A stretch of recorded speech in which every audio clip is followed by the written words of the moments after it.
नमस्कार मित्रांनो, तुमचं स्वागत आहे आपल्या या एम पी सी चॅनलवर. आजचा टॉपिक आहे आपला महान्यायवादी.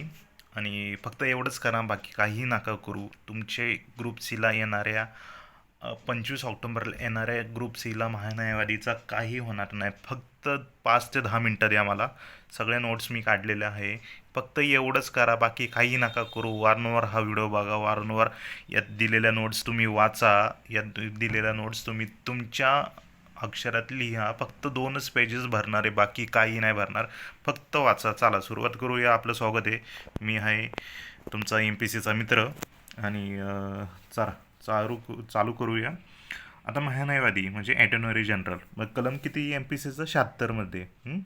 76मध्ये भाग 5 आणि प्रकरण 1मध्ये आहे. आणि 76. ओके. महान्यायवादीला वयाची काही अट नाही. कार्यकाळ नाही त्यांचा. राष्ट्रपती कार्यकाळ म्हणजे त्यांना वैयक्तिक कार्यकाळ नाही. राष्ट्रपतीची मर्जी असेपर्यंत त्यांचा कार्यकाळ असणार. पात्रता सुप्रीम कोर्टच्या न्यायाधीश होण्याची जी पात्रता असती तीच पात्रता आहे. आता संसद समितीची सदस्य होऊ शकतात, मतदान करू शकत नाही. संसद समितीचे हे महान्यायवादी सदस्य होऊ शकतात, मतदान करू शकत नाही. कलम 88मध्ये सभागृहाबाबत हक्क आहे. आता हे काय करतात माहिती का? हे 9 सदस्य आहे म्हणजे समितीमध्ये बघ, समितीमध्ये काय असतात, हे सदस्य नसतात. आणि भाषणे नाही करू शकत. असं समजा समितीमध्ये असन तर हे सदस्य नाही होऊ शकत, भाषणे नाही करू शकत आणि मतदानही नाही करू शकत त्यांची. आणि सुप्रीम कोर्टच्या न्यायाधीशाची सारखी यांची पात्रता असती. पण त्यांची पदावती म्हणजे त्यांची जर महान्यायवादी उद्देशाला दिलं तर महान्यायवादी 6 त्यांची वय आणि पायाचे 8, 6 आणि 5 असते, तर ते नाही आहे. आता पहिले महान्यायवादी कोण होते? SC सेटलवाड होते. आणि पहिले महान्यायवादी होते. आणि सध्या R व्यंकटमणी. आता संसदेची जी निर्मिती आहे कलम 79 वरून, कलम 80 आहे.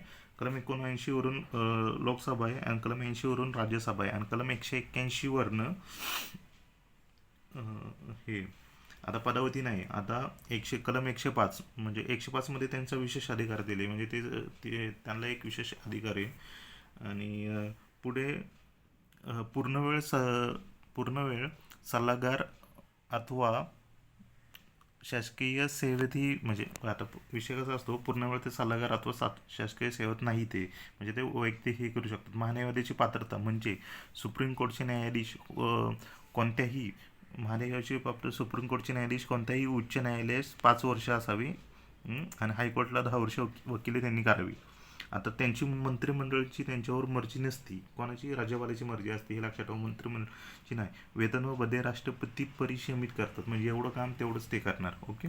आता पहिला कायदा अधिकारी महान्यायवादी असतो, कलम 76मध्ये दिलेलं आहे.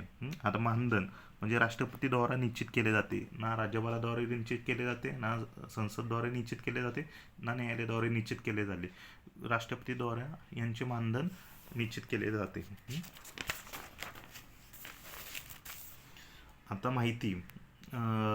आता माहितीच्या अधिकारात येते, म्हणजे हा महान्यायवादी माहितीच्या अधिकारात येतो कायदा 2005. आता उच्च न्यायालयास 5 वर्ष न्यायाधीश, म्हणजे त्यांची जी पात्रता, उच्च न्यायालयाचे 5 वर्षाचे कुठलेही न्यायाधीश असावे, 10 वर्ष वकील करावे. आता भारतातील सर्वोच्च कायदा अधिकारी महान्यायवादी कलम 176 आता राज्याचा सर्वोच्च कायदा अधिकारी हा महाधिवक्ता आहे, हे लक्षात ठेवा. आणि राजीनामा हा कधी, म्हणजे राजीनामा हे म्हणजे राजीनामा ते राष्ट्रपतीकडे देऊ शकतात. एवढंच आहे. कलम 76 हे लक्षात ठेवा. फक्त ही कलम तुम्हाला जर माहीत असेल तर कलम 76, कलम 88, कलम 105 हे परत एकदा तुम्ही वाचा किंवा एकदा गो थ्रू करा. बस, बाकी काय नाही. थँक्यू.